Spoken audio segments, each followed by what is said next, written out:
Ayos lang ho ba kayo? Oo, Ineng, salamat. Salamat. Ano ho bang hinahanap niyo dito?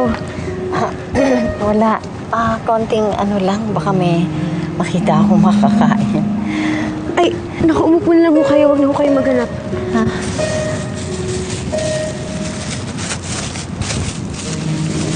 Natapusin niyo na ho ito.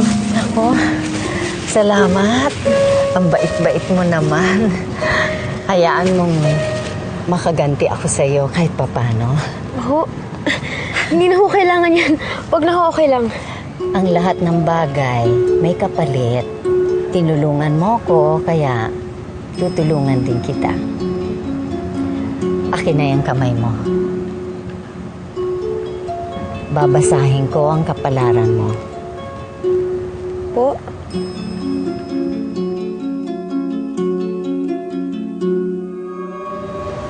Meron kayong mga pagsubok na pinagdadaanan.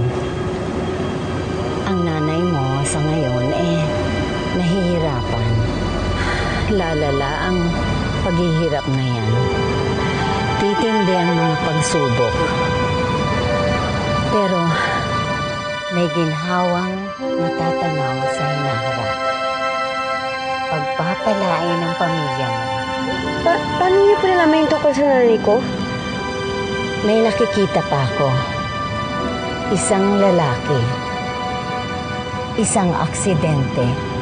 Isang natutulog na prinsipe.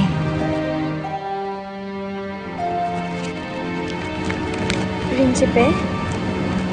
Nakita ko ang halik na siyang gigising sa kanya. Hindi naman ho totoo yung mga hula.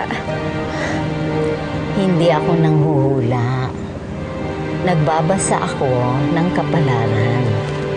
At nakita ko na may paglalakbay kang gagawin sa isang lugar na maingay at marumi.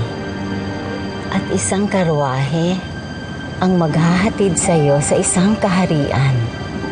Isang higante ang magdadala sa iyo sa prinsipe. Isang prinsipeng mahimbing na natutulog sa isang hininto ang silid. At ikaw, kung pipiliin mo, ang siyang magpapagising sa kanya. Ikaw at isang halik ang tanging niyang pag-asa.